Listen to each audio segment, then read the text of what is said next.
I was born in 1938 at 55 Beebe Hill Road is where my first recollections are.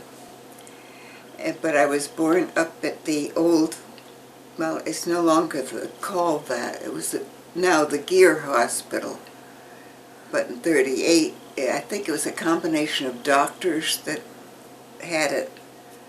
But anyway. And what I remember of 55 Beebe Hill was it being fields.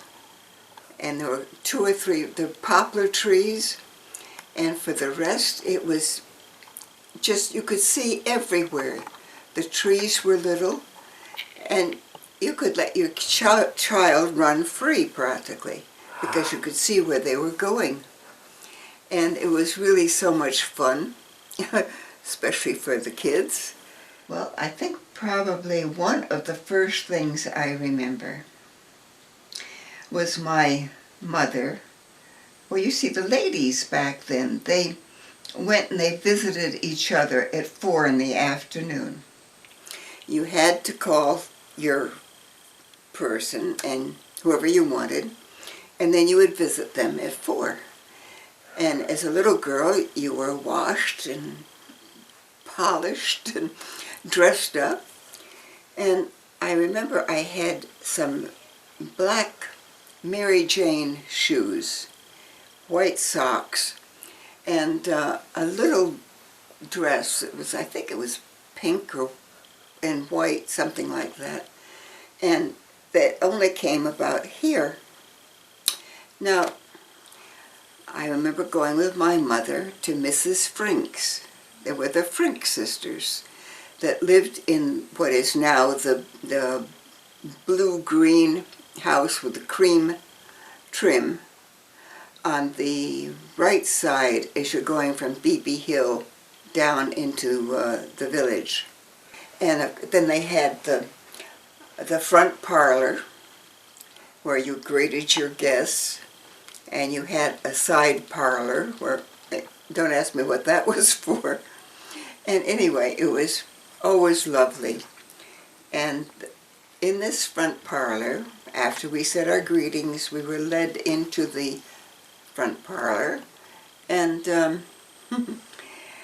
I was told to sit on one of the sofas. There were 2 sofas, and nobody told me they were horsehair sofas. And so I merrily climbed up on a horsehair sofa, and being a good little girl, I was told I was to sit still. So I sat still. Oh, I could have cried.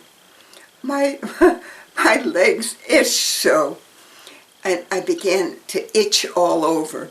And I was so happy when my mother said, "Let's go home." Oh dear. And that's my memory of Mrs. Frink.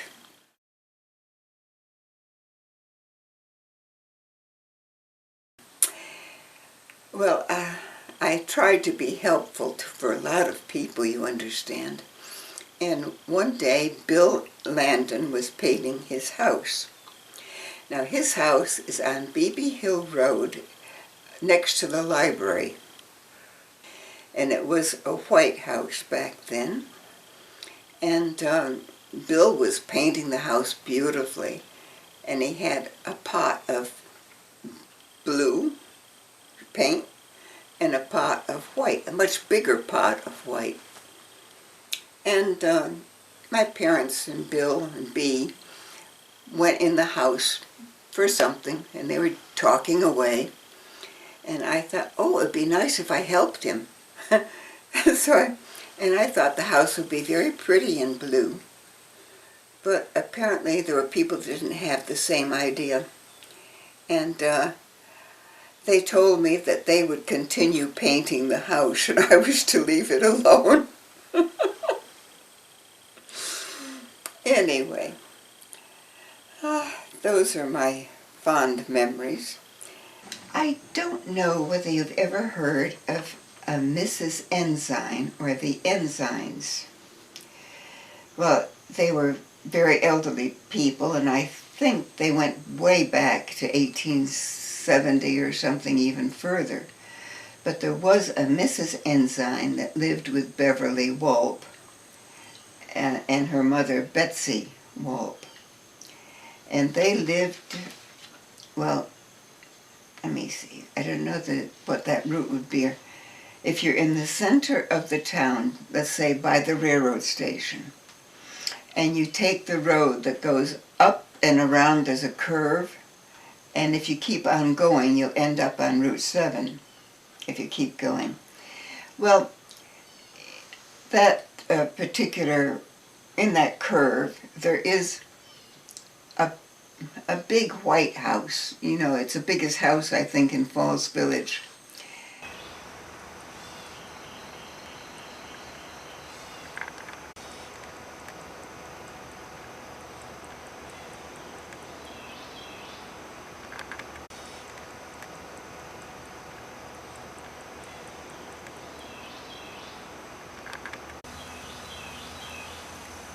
That's where the Ensigns lived at one moment. Now, who were the Ensigns? Is I believe they were the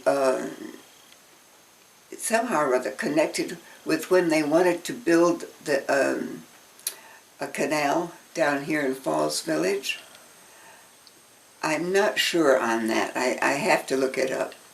But I think that was what that family was.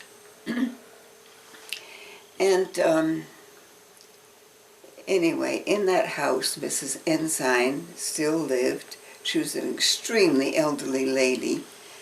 And like many of us, she got very, very senile at the end.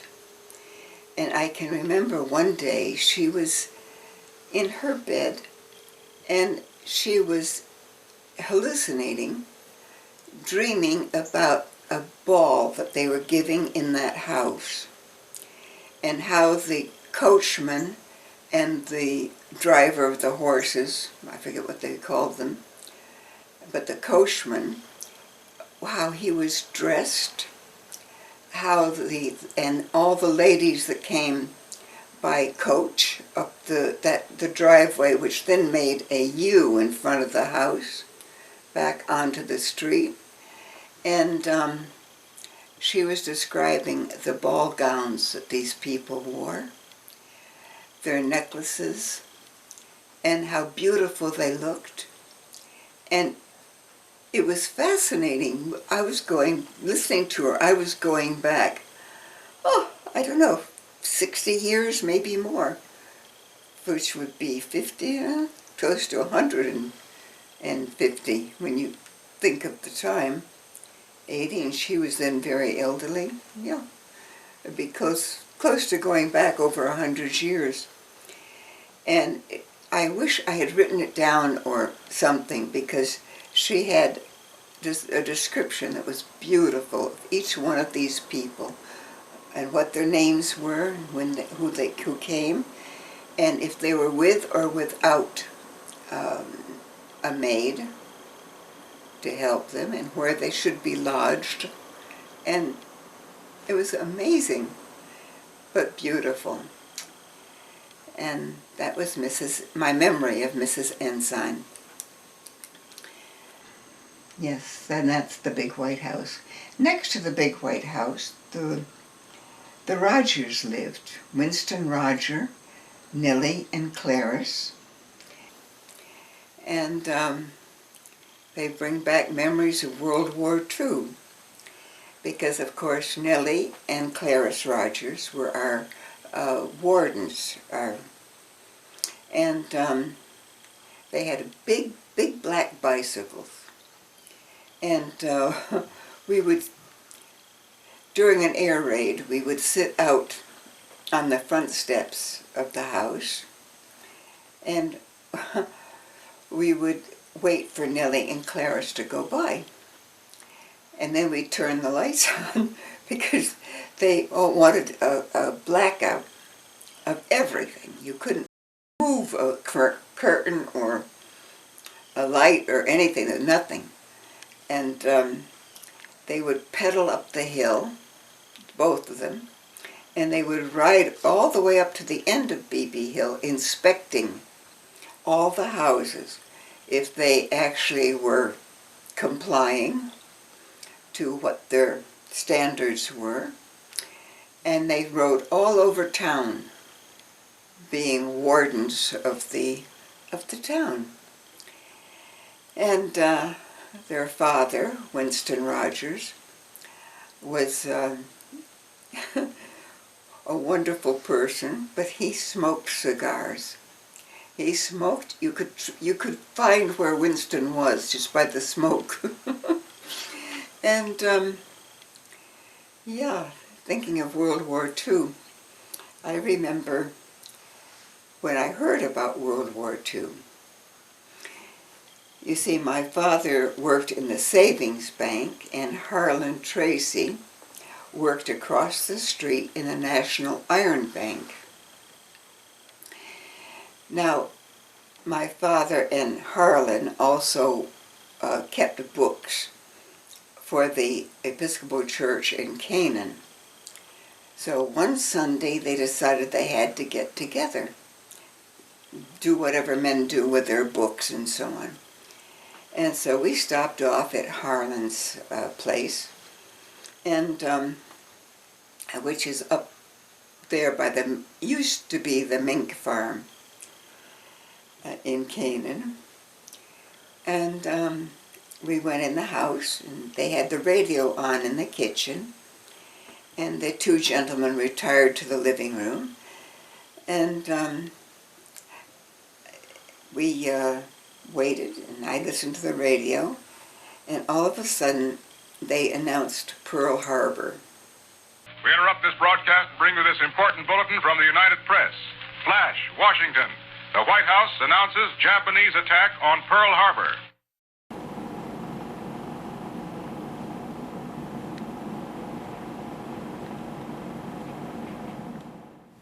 And I can just remember this pure silence that seemed to permeate everything. It just seems that everything stopped. And then eventually came back to life, but everybody was so stunned by what they heard. And that was the beginning of World War II for us. And it was a period where, as a child, I didn't know much about it, of course, but there was all this going on of fathers leaving and mothers crying because the fathers were leaving, and children crying because of the above. And it just was a sad period. And we didn't really know much of what was going on, because back then there was no television. Radio was usually pretty good. We had some darn good newsmen. My fellow Americans, the sudden criminal attacks perpetrated by the Japanese in the Pacific provide the climax of a decade of international immorality. But that's all you knew, was your radio. And yes, if you could get to the store, you could buy a newspaper, but you didn't do that usually every day. And people tended to get together for supper or something, a meal that you could share your thoughts with other people. And yeah, that's really what I remember of World War II. I remember them coming home. That was the most joyful period.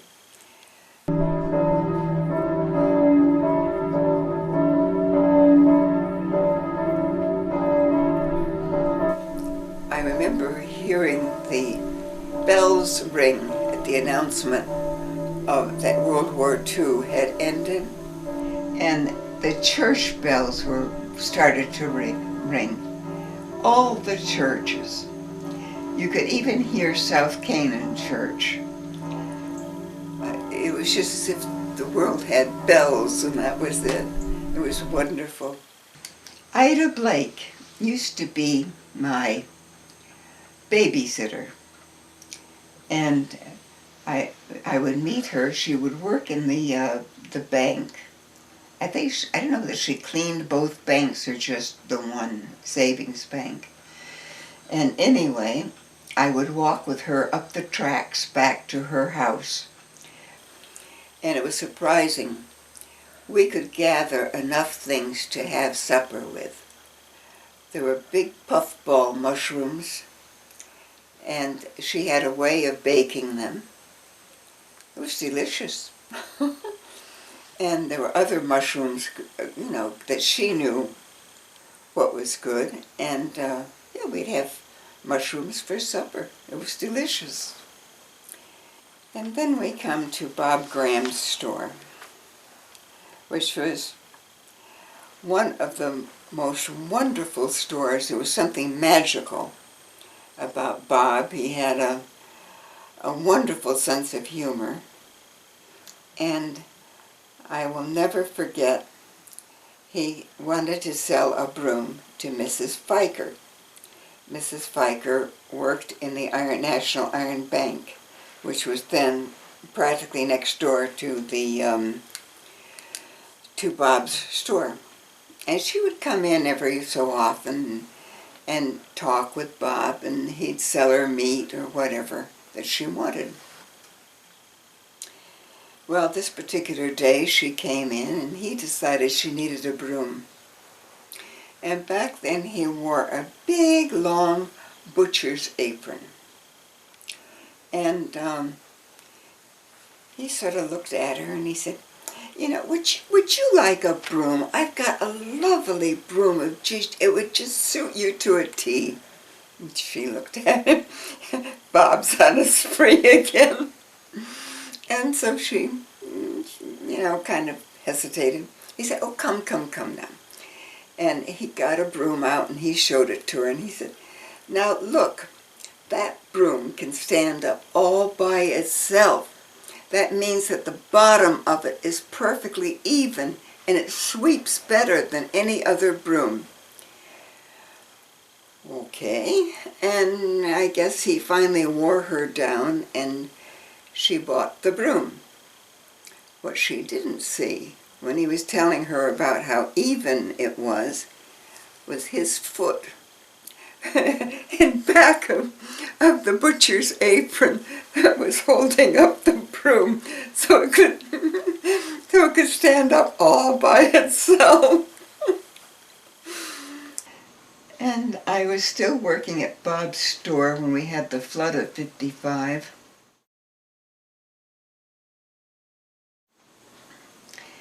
Now, Arnott's lived in a little house that's kind of down from the river, and it floods very easily. And I can remember him saying, I've got to close early because I have to go help the Arnotts get out of the gas station. The river's coming up fast. So, okay, he said, I'll give you a ride home. I jumped in his car, and we went up the Baby Hill Road, and between his store and our house, every transformer, I think in Falls Village, blew. There was just bam, bam. It was incredible. And I was so happy to be home. And he got the Arnotts out before the flood really came in, which it did. It flooded that whole area.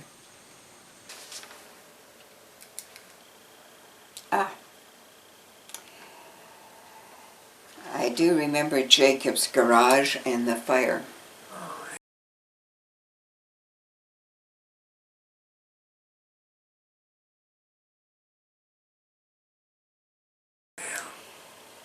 I remember it was about, I don't know what time at night it was, but I'd say about 3 in the morning.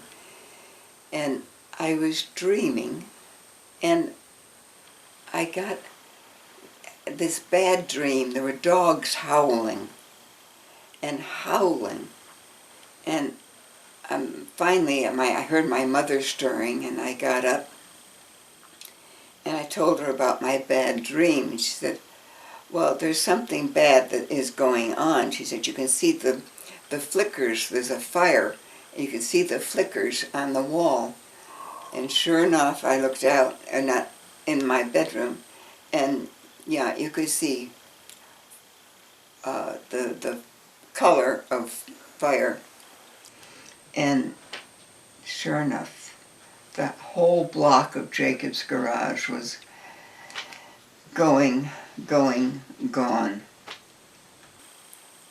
Maybe my memory's deceiving me, but you used to have Jacob's garage. You had the railroad station, then you had, wasn't really a store, I guess, maybe it was.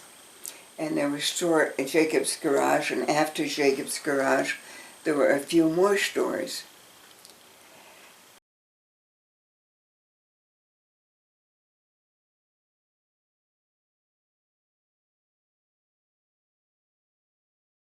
Anyway, that whole thing was gutted, and of course had to be rebuilt.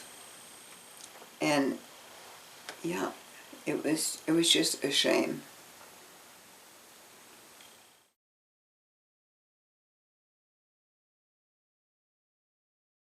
I lived in Falls Village until I was 18, when I went to college. You went to Wheaton College? Wheaton College, Norton, Massachusetts. And what did you study there? Economics and government. Is that right? Yeah.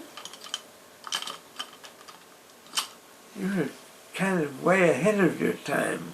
What? You were ahead of your time. I had parents who were ahead of their time. My mother in particular. You had to get an education. And that was a tradition of the Canfield family. Yeah.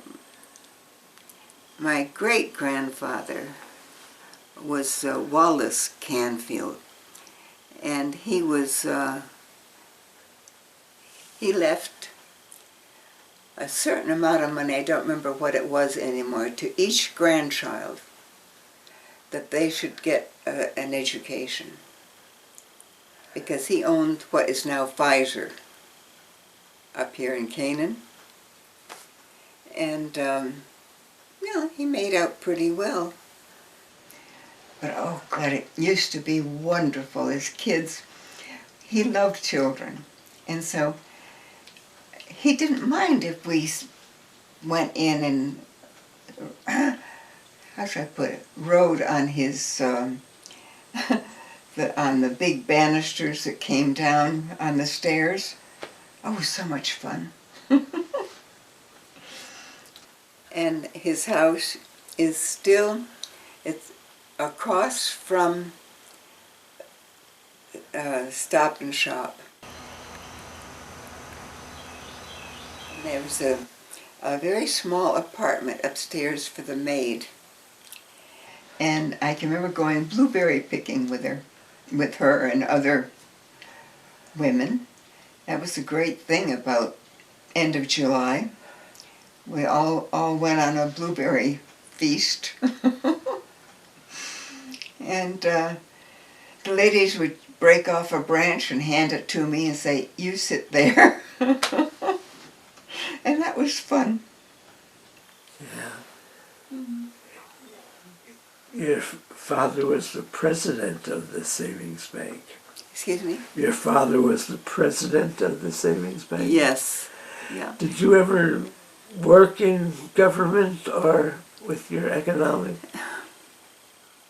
No, I didn't. I've used it all my life to keep my head above water.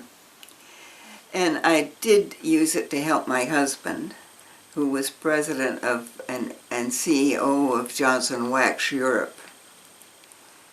And Well, that's another story, but it makes good conversation. No.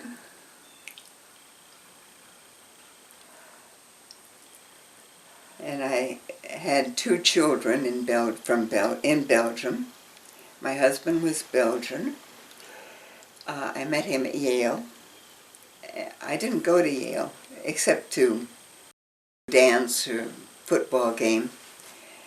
And I met him at Yale. Oh God. At Yale.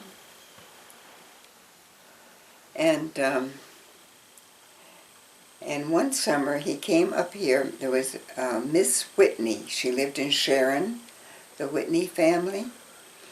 And she always hired help, but foreign help. She had 2 Irish maids, and she would hire someone from Yale to be her chauffeur for the summer.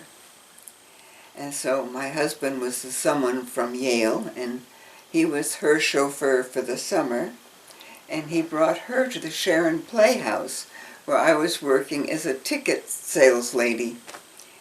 And that's where we met, and from then on, went to Belgium, got married, had 2 children, lived in Belgium, Holland, France, and England, and toured all over Europe, and China, and Japan. And I have, landed back here.